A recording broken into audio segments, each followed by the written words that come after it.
if you have ever thought about taking a gap year, chances are that you've heard it all. That's irresponsible, you'll fall behind, only rich kids can do it, you're only wasting your time, and the best one, you'll never recover from it. But here's what all these people don't realize. Taking a gap year is nothing crazy or irresponsible. On the contrary, gap years are a strategic tool for growth, reflection, and most importantly, real-world experience. People often use them to pause and reset mentally, build new skills, explore new career paths, or simply escape burnout. And with more and more research coming out every year, one thing has become crystal clear. Gap years don't set you back, they set you up. So today, we'll dive deep into the biggest, loudest, and most persistent myth about gap years. And we're gonna bust them with actual facts, studies, and real-world examples.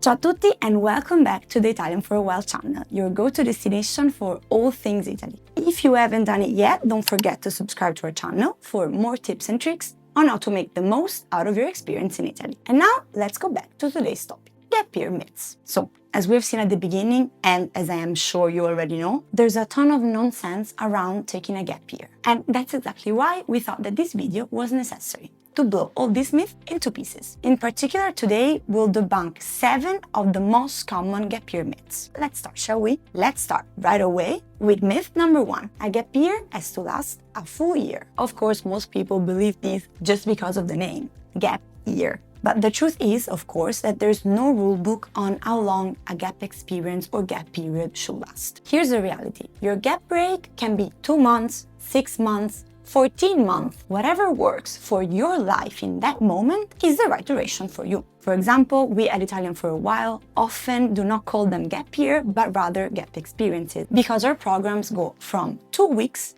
up to the full gap year. It's completely up to each student to decide. Indeed, shorter sabbaticals are very, very common among people that are trying to find a balance between their job, their family, or school. You can decide to spend 3 months volunteering abroad. You can use your summer to go abroad and take intensive courses, or go try a different job than what you're usually doing, or you can decide to spend a few months traveling while working remotely. All of these, even though are less than a year experiences, can be considered as gaps. Indeed, the length doesn't define the experience. What you do with your time does. So at the end of the day, what really matters is the quality of the experience that you're living, and the purpose why you're doing it, and the growth that comes with it, and not the total time. And of course, let's back up all of this with some data. A 2022 survey by the Global Gap Year Council found out that 47% of respondents took a gap experience shorter than 6 months. The same study then also showed that these shorter gap experiences often yielded to just as much personal growth and skill development as the year-long gap experiences. So,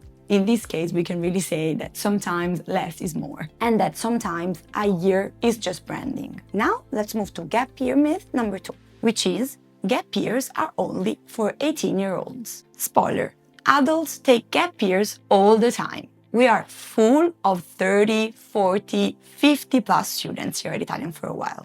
They just prefer to call it sabbatical or career break or even more professional resets, while others are just okay with the gap year terminology. So who are we to decide? The reality here, of course, is that for different ages correspond different reasons why people want to do a gap experience. 30 years olds often do gap experiences to recover from an early burnout. 40 years olds often take gap experiences to pivot their careers or take time to reassess their decisions, while 50 or 60 plus often take gap experiences to take structured breaks from work or to pursue long-delayed passions. And lastly, we also have some retirees among our students. And of course, for them, the reasons are other. Maybe they want to focus on their passions, they want to keep themselves occupied by learning a new language, learning a new skill, and simply they want to find a place where they can spend their retirement. Now, some statistics for you.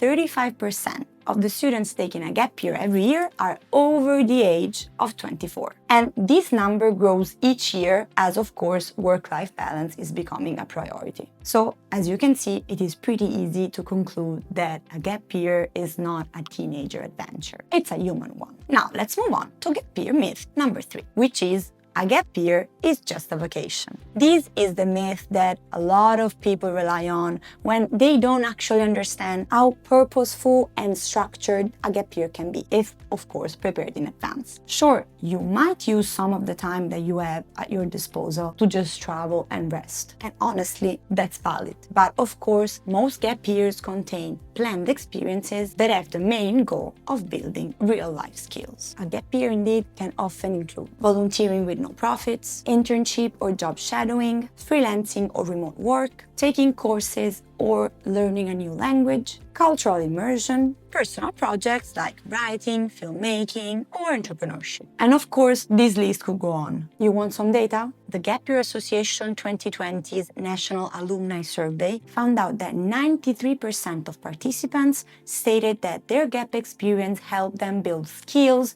that then they used in their future careers. Additionally, 85% of respondents said that their gap experience helped them build intercultural communication abilities, and 77% said that it increased their confidence and maturity. So, as you can see, a gap year is nothing like a vacation. It is actually personal development on fast forward.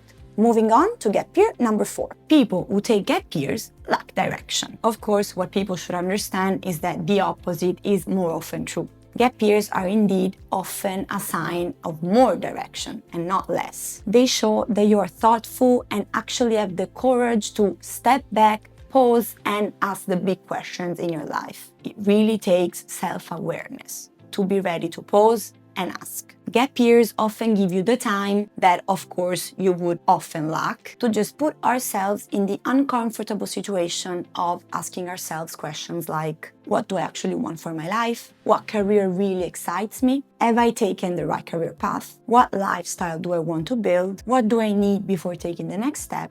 Etc. So gap years have to be seen as a proactive move, not as a passive one. Here I have some data for you. According to University of North Carolina professor Carl Heigler, co-author of The Gap Year Advantage, 60% of students who took a gap year said that it helped them to decide their major or career path. And if that's not enough, another study published by the Journal of College Student Development reported that students who took a gap year were then later in life more confident about their academic and career path. So as we can see, there's plenty of evidence that shows that taking some time to reflect is not losing direction, but is actually gaining clarity. So with that, we are halfway through our list of gap year myths. Before moving forward, let me ask you a question. Have you ever thought about taking a gap year? And if so, is there any myth about them that has actually stopped you from doing it? Let me know in the comments, I read you. Now, let's move forward to myth number 5. Gap years are only for rich kids. This one is rooted in old stereotypes and is, of course, wrong again. In today's scenario, people get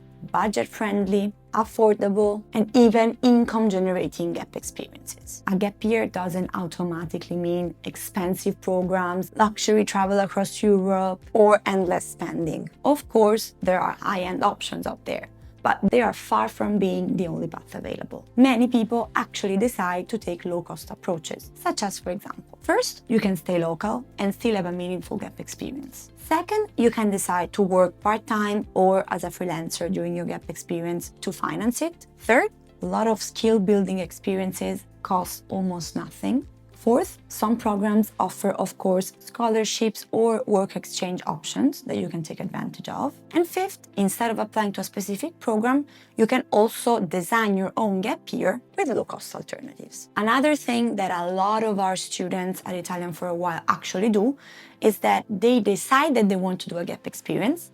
They work maybe for a full year, also sometimes doing double shifts, just to save enough money to then be able to come to Italy for their gap experience and be financially independent. Others just look for a part-time job, which they can actually do with the kind of visa that they get, to keep earning money also during their gap experience and finance it with their earnings. So as we can see, a well-thought and well-planned gap year can be just as valuable on a budget, and in many cases actually even more intentional because of it. Gap year myth number 6. You will lose academic momentum. a lot of people think that taking a gap year means that they will never get back to college or to their studies. But this not only is not true at all, but actually there's plenty of studies that show that the opposite is actually true. A 2011 study for Middlebury College, for example, found out that students who took a gap experience before going to college actually had a higher GPA compared to those who didn't and just went straight into college. Similarly, data from the Higher Education Research Institute shows that students who took time off before college were more engaged and reported greater satisfaction with their academic experience. So as we can see, a gap experience does not slow you down, but actually it sharpens your drive. And students who take these experiences before going to college often return more focused, will perform better because they're going to be more motivated and they're going to grow in maturity. They're going to be sure of what they're studying because they're actually taking the time to just be sure that it is what they really want. And last and most important, they bring real-world experience to the class. Now, let's move to the seventh and last myth for today, which is employers won't take you seriously. Of course, also here, nothing further away from the truth. Indeed, modern employers actually want candidates with real-world experience, adaptability, global perspective, problem-solving skills, and life maturity, all of which, of course, a well-structured gap year can offer. So, as you can see, if you use your gap year wisely, it can actually really boost your resume and make you an even stronger candidate. In a world that is indeed full of similar-looking resumes, an experience abroad can actually play as a differentiator. Employers actually are starting to value more and more experiences rather than credentials. So these would be fundamental to help you stand out. You can tell them about your stories, all the challenges that you have to face, all the times that you had to step out of your comfort zone, and have practical lessons that you can actually talk about. And of course, not just that, but there are also a lot of soft skills that you can develop with a gap year, and that really will help you stand out when looking for a job, which are, of course, leadership, ability to communicate with others, problem solving, independence, which are, of course, some among the most researched soft skills by employers. The key, of course, is to take a moment of reflection right after your gap experience to have clear in your mind, what did you do? What did you achieve? How did you grow? How did it shape you? How does it relate to the job that I want? If you can answer these questions, your gap year immediately becomes a strength on your resume and not a threat. And with that, I would say that it's really all for today, guys. We have covered the 7 most common misbeliefs about gap years, and by now, I really hope that you can agree with me that these are actually what they are. So, misbeliefs. Most of the fear going around gap years often only comes from outdated ideas or misconceptions. While the truth is actually that no matter your age, to take some time off to heal, reset, refocus, regain strength and direction is one of the smartest things that you can do for your future self. So again, whether it's 2 weeks, 3 months, 7 months, or 15 months, it all counts and it all matters, as long as you plan ahead your break and use it to move forward with intention. As always, if you've liked this content, make sure to like it, comment it, or just share it with a friend. If you have any question on the topic or on any other topic concerning gap years, just comment below the video. I'll make sure to reply to you all, and I'll see you the next time. Ciao!